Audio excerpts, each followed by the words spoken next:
Welcome to the video podcast regarding specific and latent heat calculations. Well, we've done enough now that I think we can try what we're going to call a mega sample problem. And here's the problem. How much heat must be added to 65 grams of ice at minus 20 degrees Celsius to convert it to steam at 225 degrees Celsius? And here's the problem-solving hint. Many times we want to try in one step what simply cannot be done in one step. So we need to separate each component of the changes to the ice sample, and there are 5 total. Well, here are the 5 steps. Because our ice is at minus 20 degrees Celsius and its melting temperature is 0 degrees Celsius, we need to convert it from the ice at minus 20 to ice at 0 degrees Celsius before we can even consider it melting. Our second step is we're going to take the ice at 0 degrees Celsius and add heat to it and melt it so that it becomes a liquid at 0 degrees Celsius. Our third step is we'll take our liquid water at 0 degrees Celsius and change it to liquid water at 100 degrees Celsius by adding heat. And then our fourth step is to take it from liquid water at 100 degrees Celsius to water vapor or steam at 100 degrees Celsius. And finally, we'll take our steam at 100 degrees Celsius and convert it to steam at 225 degrees Celsius. Probably convert was a poor choice of words. We're just going to heat it up. It's still steam, and we're going to get that steam up to a temperature of 225 degrees Celsius.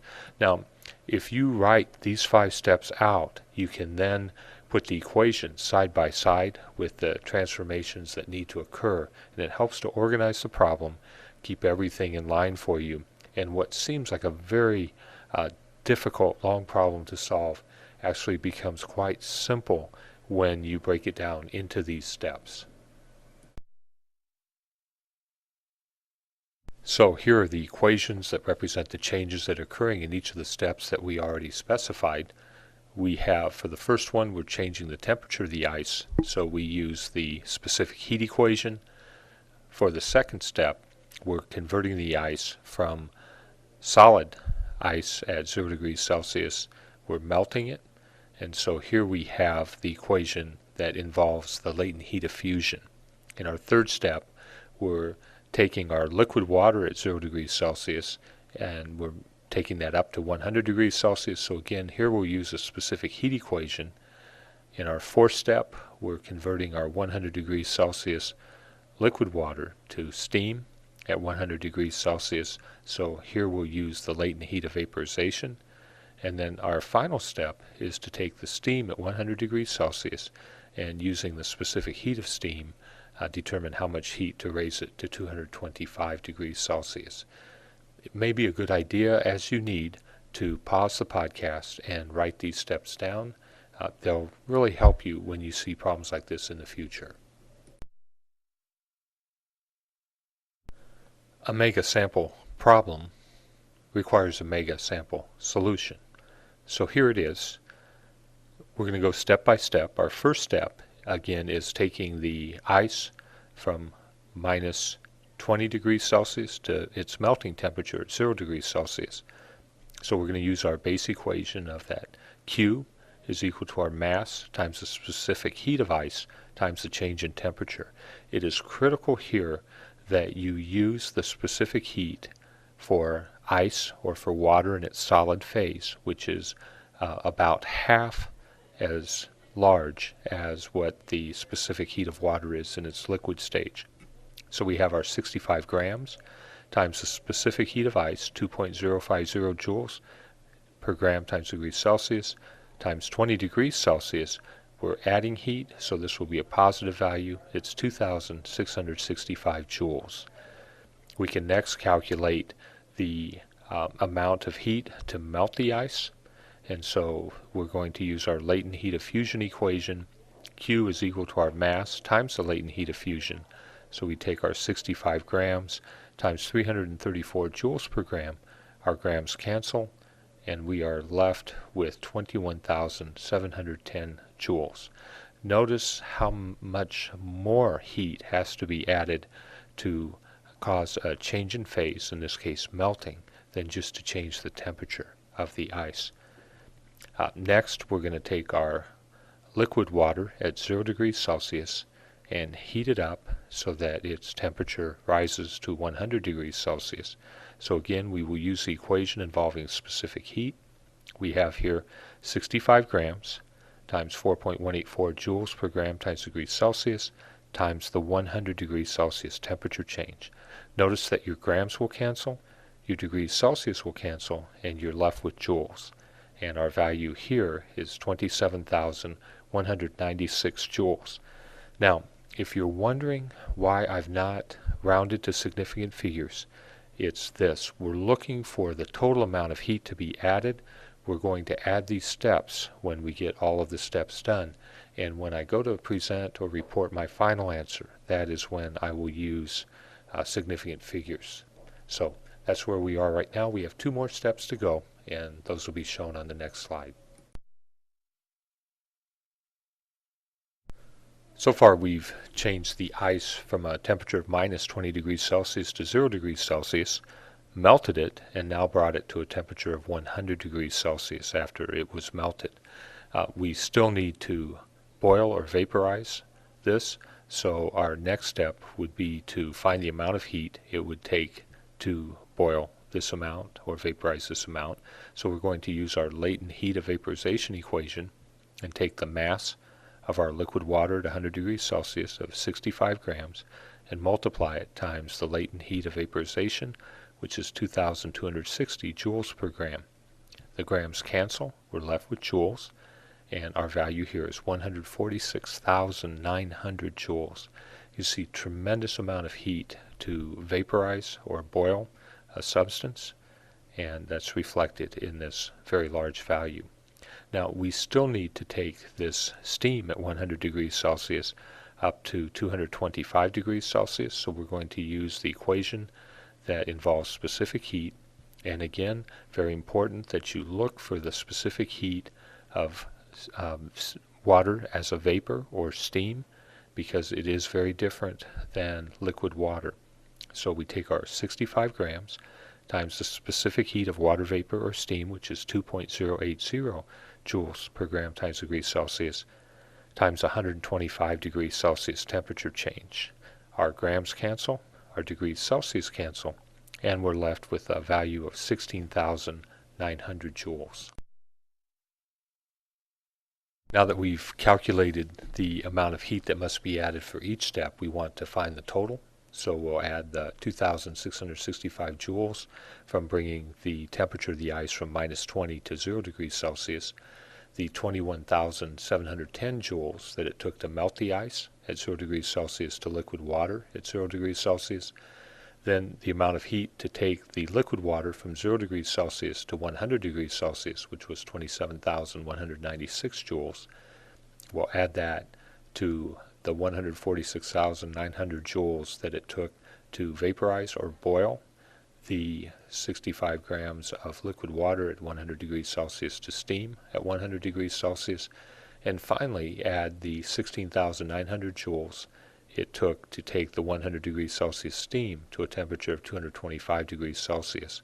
Our number before rounding for significant figures is 215,371 joules, and so when we round this or adjust it to the correct number of significant digits, the answer we get for this quantity is 215,000 joules to convert the ice at negative 20 degrees Celsius to steam at 225 degrees Celsius.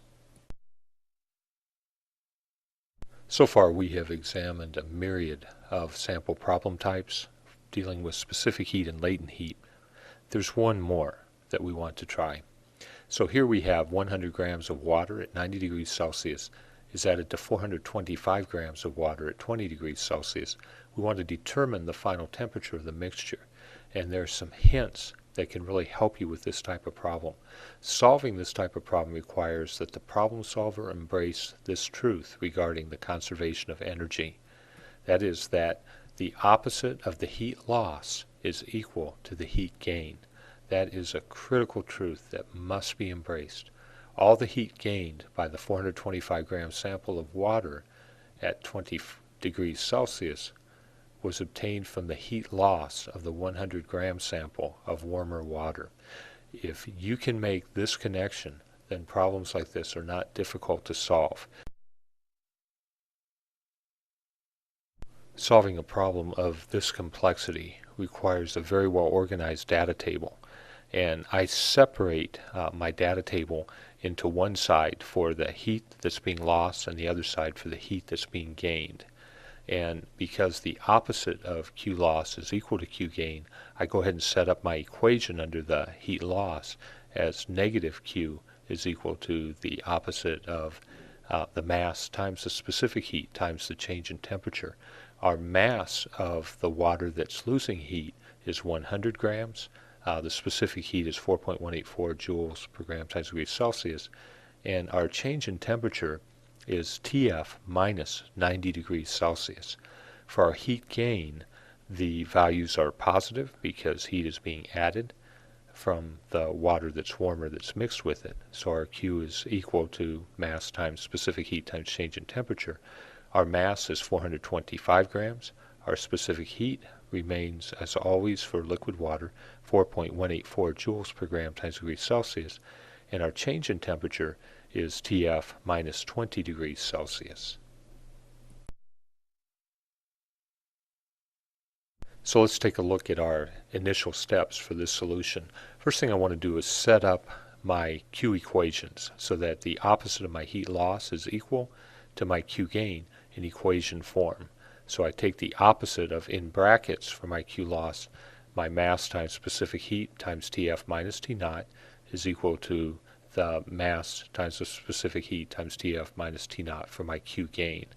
I'm going to go ahead and put my values in, and again I leave that opposite or negative sign outside the brackets when I begin this.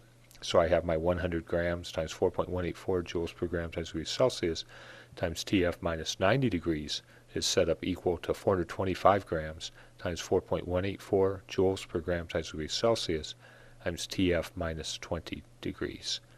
Now I'm going to go ahead and multiply through and simplify as much as I can on both sides of the equation. So my 100 grams times 4.184 joules per gram times degrees Celsius times TF gives me a value of 418.4 joules per degree Celsius TF. The grams cancel, and so this are the units that you're left with, and minus the product of 100 grams times 4.184 joules per gram times degrees Celsius times negative 90 degrees Celsius.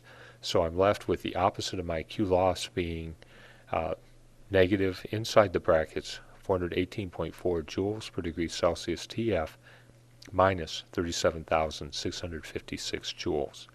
This is set equal to the product of my 425 grams times 4.184 joules per gram times degrees Celsius times TF, which gives me a value of 1778.2 joules per degree Celsius, again the grams cancel, TF, minus the product of 425 grams times 4.184 joules per gram times degrees Celsius times negative 20 degrees, which is 35,564 joules. Our next steps are to simplify what we've done previously. I'm going to multiply by -1 my values on the Q loss side, and when I do that it makes the 37,656 joules a positive value, and then I'll be subtracting the 418.4 joules per degree Celsius TF, still set up equal to 1778.2 joules per degree Celsius TF minus 35,564 joules. Now again, we are just trying to simplify and clarify our equations. We still have the opposite of our heat loss equal to heat gain, and we're on track to solve this. Now I'm going to combine like terms, so I'm going to add 35,564 joules to both sides. It'll cancel out on the heat gain side and be added to the heat loss side, and I'm also going to add 418.4 joules per degree Celsius TF to both sides, so that it cancels on the heat loss side and is added to the heat gain side. I can then again simplify by combining those terms, and I end up with 73,220 joules being equal to 2,196.4 joules per degree Celsius, TF. At this point, I can get ready to solve the problem. The final step in this solution will involve isolating TF. I can do that by taking both sides divided by 2,196.4 joules per degree Celsius. When I do that, it cancels on the heat gain side where TF is, and it is moved underneath on the heat loss side. So I have 73,220 joules divided by 2,196.4 joules per degree Celsius. The joules cancel, and so we're left with 1 over 1 over degrees Celsius, which is a unit for our final temperature. And we get a final temperature here of 33.3 degrees Celsius. So a lot of work to get to this final temperature, but it's worth it. The final temperature of the mixture, 33.3 degrees Celsius. This is the end of part 3 of the specific and latent heat problem-solving series here at Ontario High School.